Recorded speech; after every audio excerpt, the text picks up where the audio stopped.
I'm having weird flashbacks because I remember seeing black and white footage of your dad going down, I think, to Mississippi and seeing like the stark poverty and going on down there, maybe right under our noses as Americans back in the 60s then. And it seemed to really move him.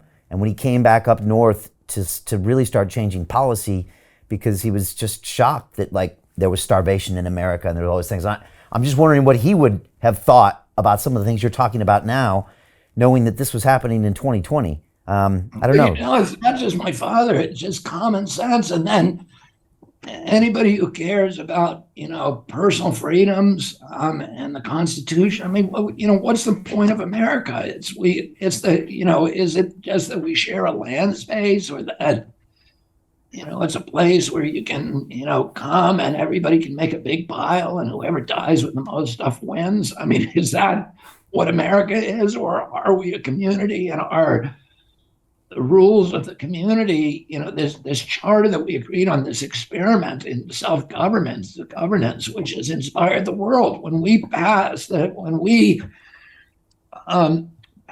signed into law the United States Constitution in 1781, we were the only democracy in the world at that point.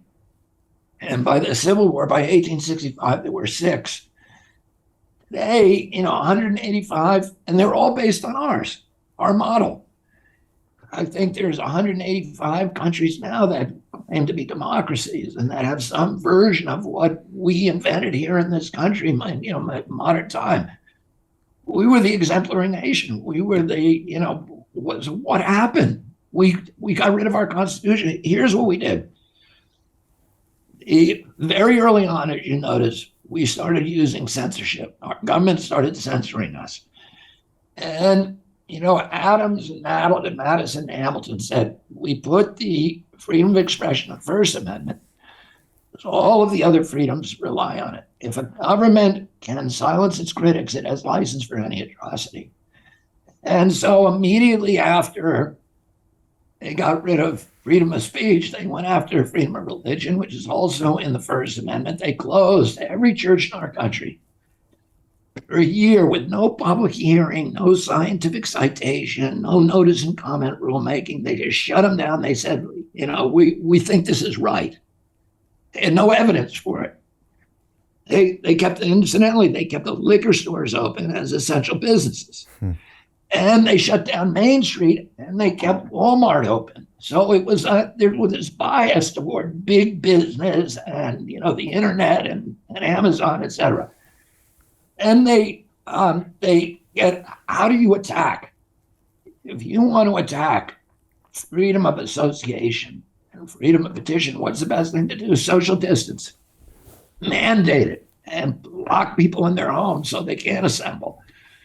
That's what they did next. Then they got rid of property rights. They closed 3.3 million businesses with no due process, no just compensation. That's against the Fifth Amendment.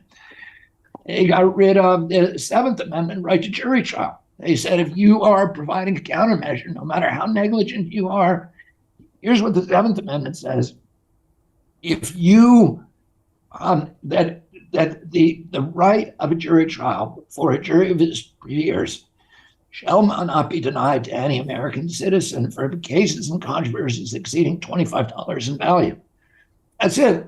There's no pandemic exception. There's no other exception. And by the way, the founders knew all about epidemics because there was 2 epidemics during the Revolution. One that froze the army, the smallpox epidemic that froze the army of New England. And that's why we lost Canada. Canada would have been part of the United States were it not for that smallpox epidemic. And then a malaria epidemic that, you know, bedeviled the armies of Virginia. But when they came to write the Constitution, they didn't make an epidemic exception, you know, so they got rid of jury trials, they got rid of the prohibitions against warrantless searches and seizures in the Fourth Amendment. They got rid of due process of law, which is also Fifth Amendment. You know, if a regulatory agency wants to pass a law, it's got to do certain things to make sure to integrate democracy. It has to publish the rule, the proposed rule, give the public time to respond, do an environmental impact statement that discloses all the costs and benefits, all the potential alternatives that were rejected. and all the scientific basis and factual basis that justifies that law. They have to do a regulatory impact statement that does essentially the same thing, and they have to do, but none of that was done. And then they have to have a notice and comment rulemaking, so a period when people who are affected by the law get to respond to the government, get to complain, and the government has to respond to all of those. And then you have a hearing where Tony Fauci brings in his scientists and his studies and defends them, and we get to cross-examine them. And then we bring ours in, and then you get a hearing by the adjudicatory law judge, and that's appealable if he acts arbitrarily and capriciously against the evidence that was heard. Oh, none of that happened. It was just one guy, an unelected technocrat who's been there for 50 years, never been in an election, who 1 week says masks don't work, and then the next week says put it on, and then a week after that put 2 of them on. It was this, and we went along with it. We went the obliteration of virtually the entire Bill of Rights, except for the Second Amendment. All of the other ones were abolished during 1 year. It was really extraordinary. And liberals in my party stood by and let it happen. And it's astonishing to me.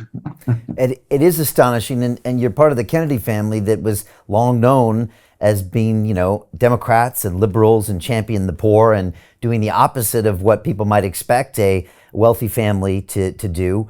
And now it's those same people that are coming after you and not doing the things that you would have expected that party to do. And I guess that's why you say it's a letter to liberals.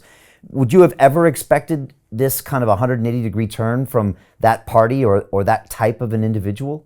No, and the groups, this infrastructure we created that's mainly by liberals, to defend the Bill of Rights over all these years, groups like the ACLU and the environmental groups and all the civil liberties groups that are supposed, and people that I sort of admired my whole life, like Naomi Klein, and many others, the leading liberal voices who all seem to have their capacity for critical thinking just obliterated by this fear and propaganda campaign, and nobody really understanding that the level of manipulation that was going on.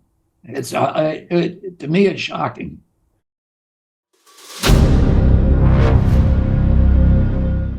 I'm looking for partners, collaborators, colleagues who want to join forces with me around the globe and create real value, generational wealth, and financial freedom for everyone else around the world. Get involved in the cryptocurrency markets, get involved in the NFT markets. This is your moment. Life all comes down to a few moments. Don't let this pass. Now it's not too late. Next year's going to be too late. Ultimately, this is about freedom. That's the way I see it.